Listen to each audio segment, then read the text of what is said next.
Everyone, ఇవాళ మనం ethics సిరీస్లో ethical dilemmas in public institutions చూద్దాం. ఆల్రెడీ లాస్ట్ వీడియోలో చూసిన ఎథికల్ డైలమాస్కి కంటిన్యూషన్ ఇది. So the first dilemma of this video is dilemma in honesty and efficiency. ఇది చాలా పెక్యూలియర్ ప్రాబ్లం. యూజువల్గా ఆనెస్టీ ఇంకా ఎఫిషియన్సీ రెండు బ్యూరోక్రటిక్ ఎథిక్స్లో ది మోస్ట్ ఇంపార్టెంట్ వాల్యూస్, కానీ అవి కాన్ఫ్లిక్టింగ్ కూడా అవుతాయి. అది ఎప్పుడో చూద్దాం. Let us take an example. ఒక superior and subordinate example.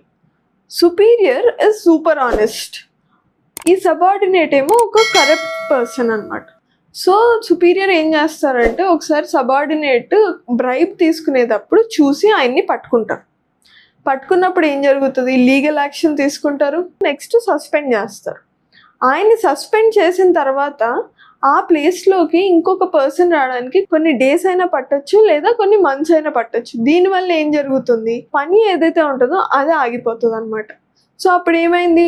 ఆఫీస్ది efficiency తగ్గిపోతుంది, lack of man power. So ఇప్పుడు సబార్డినేట్ కరప్ట్ అవ్వడం వల్ల, సుపీరియర్ ఆనెస్ట్గా ఉండడం వల్ల ఆఫీస్ ఎఫిషియన్సీ తగ్గిపోయింది. అలా రెండు కాన్ఫ్లిక్టింగ్ వాల్యూస్ అయ్యాయి. ఇదే సిచ్యువేషన్లో ఒకవేళ ఆయన సస్పెండ్ చేయకపోయినా ఈ సబార్డినేట్ని, because the superior's ideology is more towards honesty, whereas the subordinate is more greedy. So వీళ్ళిద్దరికీ సేమ్ ఐడియాలజికల్ ప్లాట్ఫామ్ లేకపోవడం వల్ల వాళ్ళిద్దరికీ మధ్యలో బ్యాడ్ రిలేషన్షిప్ ఉంటుంది. ఎప్పుడైతే వాళ్ళ దగ్గర బ్యాడ్ రిలేషన్షిప్ ఉంటుందో వాళ్ళ వర్క్ ఎఫిషియన్సీ అన్నది తగ్గుతుంది అనమాట. కోఆర్డినేషన్ అనేది తక్కువ ఉంటుంది. కాబట్టి దీనికి యూజువల్గా సొల్యూషన్ ఏంటి అంటే, ఫస్ట్ ఈ సుపీరియర్ ఎవరైతే విజిల్ బ్లో చేస్తున్నారో అలా సుపీరియర్ డైరెక్ట్గా చేయకుండా ఎనానిమిటీ మెయింటైన్ చేస్తే better. So unanimous whistle blowing is one solution. Second is అన్ని ట్రాన్సాక్షన్ని డిజిటల్ చేసేస్తే హ్యూమన్ ఇంటర్ఫియరెన్స్ తక్కువ ఉంటుంది, అప్పుడు కరప్షన్ ఛాన్సెస్ చాలా తక్కువ ఉంటాయి. నెక్స్ట్ సొల్యూషన్ వచ్చేసి ఫాస్ట్ రిక్రూట్మెంట్. ఎప్పుడైతే లీగల్ యాక్షన్ తీసుకుని ఆ సబార్డినేట్ని సస్పెండ్ చేశారో ఆ రిక్రూట్మెంట్, ఆ రీప్లేస్మెంట్ ఏదైతే ఉందో అది వితిన్ 1 week 2 weeksలో అయిపోతే ఆఫీస్ ఎఫిషియన్సీ అన్నది పెరుగుతుంది. These are some of the solutions. Next ethical dilemma వచ్చేసి being rule bound and flexible. బేసిక్గా బ్యూరోక్రటిక్ ఎథిక్స్లో once upon a time, before we evolve to this 21st century, it is more rule bound. ఇప్పుడు government regulator నుంచి ఫెసిలిటేటర్కి change అవుతుందో ఆ ప్రాసెస్లో flexibility అనేది చాలా ఇంపార్టెంట్ వాల్యూ అయిపోయింది. రూల్స్ అండ్ రెగ్యులేషన్స్ ఏం చేస్తాయి? ఒక పర్సన్ని గవర్న్ చేస్తాయి according to the their conduct. So నువ్వు ఇలా ఉండాలి, ఇది చేయాలని చెప్పి రూల్స్ అండ్ రెగ్యులేషన్స్ చెప్తాయి. ఈ సిచ్యువేషన్లో this is the criteria you have to follow. Flexibility ఏం చెప్తుందంటే customise the rules or customise the solutions according to the case by case తీసుకుని దానికి తగ్గట్టు మ్యాక్సిమం గుడ్ ఏమవుతుందో అది ఫాలో అవ్వమని చెప్తుంది ఫ్లెక్సిబిలిటీ. దీంట్లో కొన్ని డైలమాస్ ఉన్నాయి.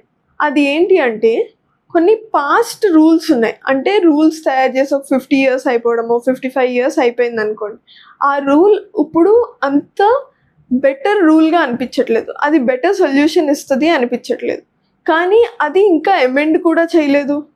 So as an officer you're bound to follow the rule, but నీకు తెలుసు ఆ రూల్ ఫాలో అయితే మంచి చేయలేము అని.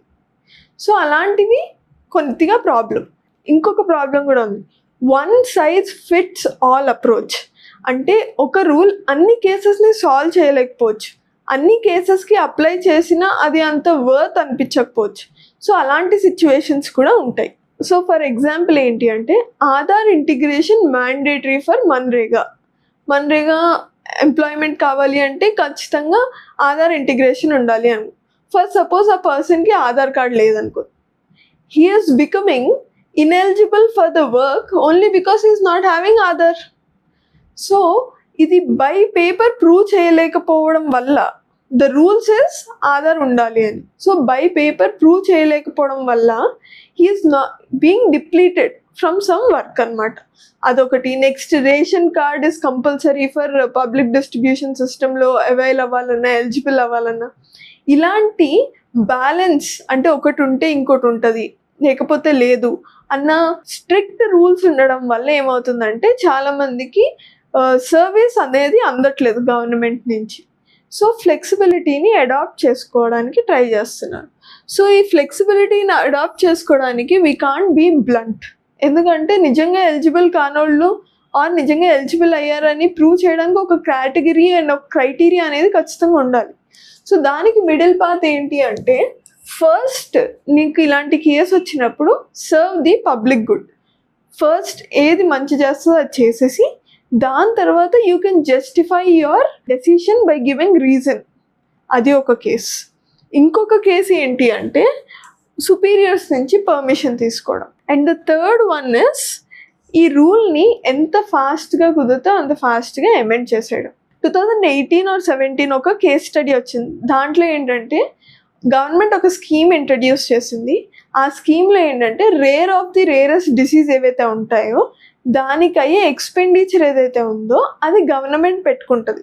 But the condition is the person who is from a reserved community is only eligible. అయితే ఒక కపుల్ వస్తారు, ఒక ఓల్డ్ కపుల్ వస్తారు కలెక్టర్ ఆఫీస్కి. The case study says that ఈయన he is diagnosed with the rarest of the rare disease. But the problem is doesn't belong to the reserved community. కానీ he is very poor.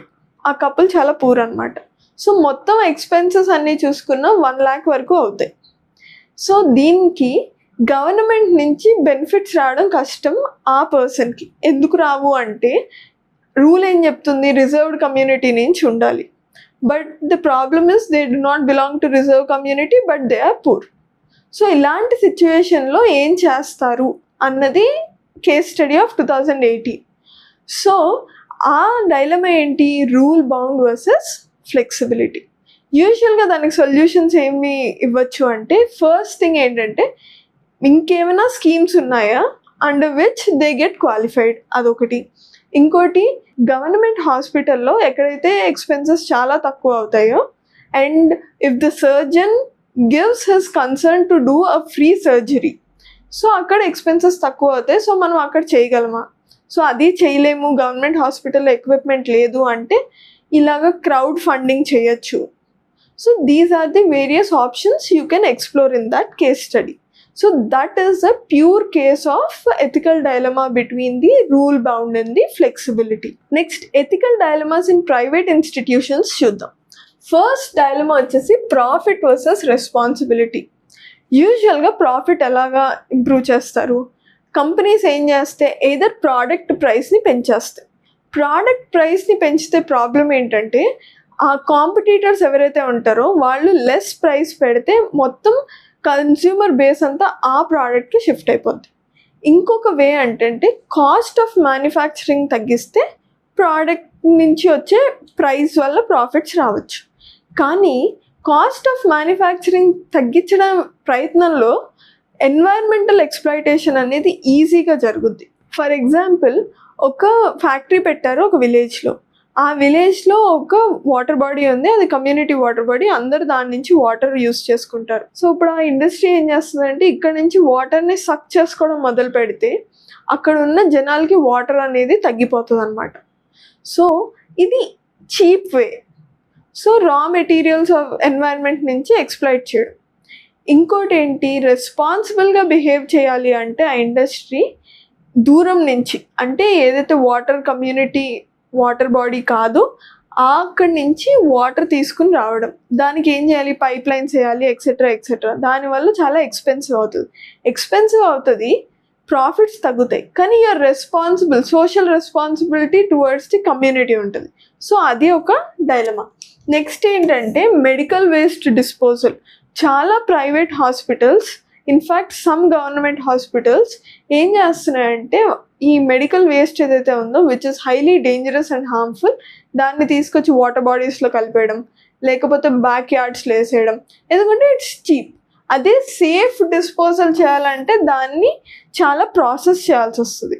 ఆ వేస్ట్ని ఆ process చేసినప్పుడు it becomes expensive. So profit versus responsibility అనేది ఒక dilemma. Next ఇంకోటి ఏంటంటే sin industries ఉంటాయి, tobacco, alcohol. ఈ ఇండస్ట్రీస్లో బేసిక్గా ఇది సొసైటీకి హార్మ్ చేసే ప్రోడక్ట్స్, కానీ ఈ హార్మ్ చేస్తున్నాయని ఈ ఇండస్ట్రీస్ని మూసేస్తే దాంట్లో పనిచేసే మనుషులు ఎవరైతే ఉంటారో వాళ్ళకి లైవ్లీహుడ్ ఉండదు. సో దీనికి సొల్యూషన్స్ ఏంటి? ఫస్ట్ థింగ్ ఏంటంటే phase wise elimination of this sin industries. ఈ జనాలకి, దాంట్లో పనిచేసే జనాలకి different ways and opportunities of లైవ్లీహుడ్ని చూపించాలి. ఇది ఎగ్జాంపుల్గా గుంటూరు, ప్రకాశం దగ్గర టొబాకో ఇండస్ట్రీస్ దగ్గర చూస్తాం. వాళ్ళు ఫేజ్ వైజ్ ఎలిమినేట్ చేయడానికి చూస్తున్నారు. అండ్ ఇంకా మిగతా ప్రాబ్లమ్స్ ఏవైతే చూసామో మనం, ఇండస్ట్రీస్ వాటర్ సక్ చేసుకోవడం, లేకపోతే ఎయిర్ పొల్యూషన్ చేయడం, దీన్ని రెడ్యూస్ చేయడానికి రీసెర్చ్ అండ్ డెవలప్మెంట్ని బాగా స్ట్రాంగ్ చేసుకోవాలి. అలాగే గ్రీన్ ఎనర్జీకి ఎక్కువ సబ్సిడీస్ ఇస్తే వాడుకోవచ్చు. These are some of the solutions. Next ethical dilemma between the profit and employee welfare. Employers ఎవరైతే ఉంటారో యూజువల్గా ఎంటర్ప్రెన్యూర్స్ అయి ఉంటారు. వాళ్ళు రిస్క్ టేకింగ్ కెపాసిటీ ఎక్కువ ఉంటుంది. మరి employees major contributors of work. Risk తీసుకున్నందుకు ఈయనకి ఎక్కువ ప్రాఫిట్ ఇవ్వాలా, లేకపోతే వీళ్ళు మేజర్గా కాంట్రిబ్యూట్ చేస్తున్నందుకు వీళ్ళకి ఎక్కువ వెల్ఫేరిజం ఇవ్వాలా అన్నది డైలమా. సో బేసిక్గా ఎంప్లాయీ వెల్ఫేరిజం దేంట్లో కావాలి? వర్కింగ్ అవర్స్, హెల్త్ ఇన్సూరెన్స్, లేకపోతే decent and hygiene conditions for workers, ఇవన్నీ ఉండాలి దీంట్లో. దీనికి సొల్యూషన్ ఏంటి అంటే ఎంప్లాయీస్ కోసం కొంచెం ఫండ్ పక్కకు తీసి పెట్టడం.